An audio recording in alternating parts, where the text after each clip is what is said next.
always believed in and doing things for ourselves. I think that's where punk's biggest downfall came, was that everything in punk began to sound exactly like everything else that was before it, which we tried to avoid, and we did. People are trained through the mass media like TV and newspapers to expect things to always be the same.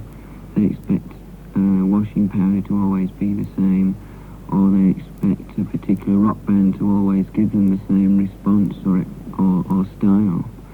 You know, you get a very famous group. I don't know if we're allowed to mention names on here, so I won't, but everybody knows that most groups tend to get, if they get a hit record, they repeat that formula over and over, like the Bee Gees did, until finally it becomes totally uninteresting. But until that point, everybody knows what to expect, and they go along wanting that. And it's an unusual approach for a group to actually deliberately try and not do that. And that's why when we play live, as we're going to on Friday night, we always try and play live differently to anything on record or tape. Because we don't see the point of people coming knowing what they're going to get. Why bother to go out of the house if you know what you're going to get? Well, the reason that a lot of people bother to do that is because they prefer not to have to think about anything, it seems to me. But we've always liked to try and encourage people to think about what we do on a small scale, and hopefully, this sounds pretentious, doesn't it, but hopefully think a little bit more about some other things as well. People are trained to be comfortable, because comfortable people who aren't thinking are easier to keep under control. Nobody who wants to run a country wants a lot of people who are individuals thinking for themselves, because they're all going to cause trouble at some point. So it's as obvious as that. And that's probably why occasionally we get problems with authority organisations, because we don't make anybody feel comfortable. Next question. Gail is stunned. Well, Chris, you've recently released a cassette, which is actually quite comfortable, or how would you assess it? Well, originally, most of the takes on that tape weren't made for release. They were just me doodling at the Industrial Records studio. That's why a lot of them sound a bit lacking in sort of certain parts, with their sort of... Some of them were done as backing tracks for other TG things that never sort of came about. And I didn't really mean to release them, but I don't know. I thought it'd be nice to put them all down on They're one very tape. listenable. Yeah. One of the things about Industrial Records, which is our own label, is that we've always had a policy of releasing more or less everything, because in contrast to most large groups which try very hard to manicure their image and only release live tapes when they're absolutely perfect and overdub on top of the live recordings and so on like that, we've actually released every concert we've ever done on cassette, simply because we think that it should be available. And this complete set is still available, right? Mm-hmm. Up to the last event. There's 35 one-hour cassettes, most of which are live TG. Every live TG concert is available on cassette, and the new ones in America will be too. I mean, if you're going to play for people in public, you're saying that they're entitled to share in the experience. So how can you suddenly say they're not allowed to have the music more than once? So even if people come along with cassette recorders, we always say they can record it too, because it's for them. You know, a live concert is for the people who come.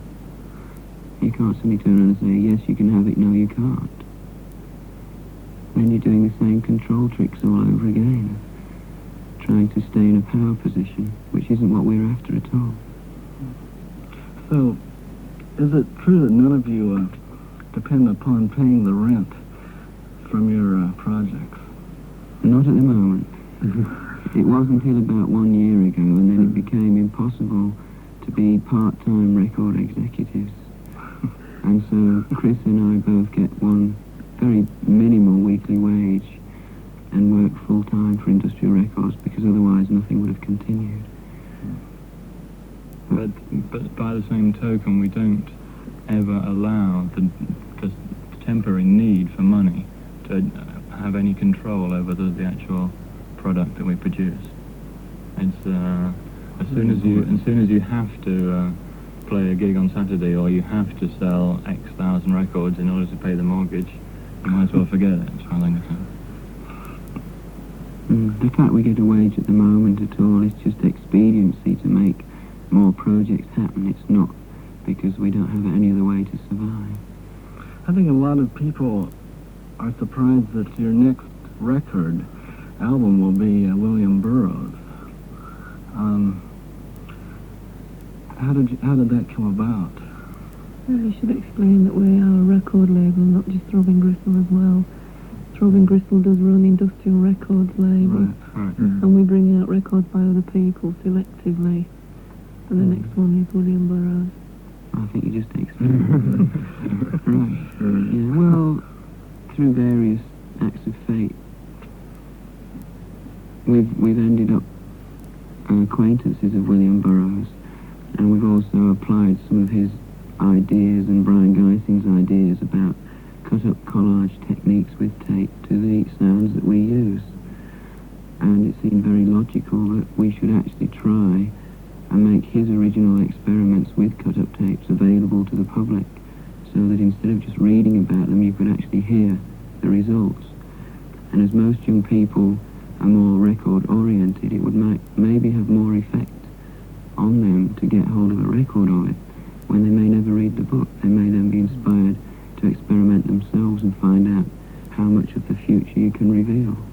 We've always done things because they're the things that we like, and not for any other commercial reasons.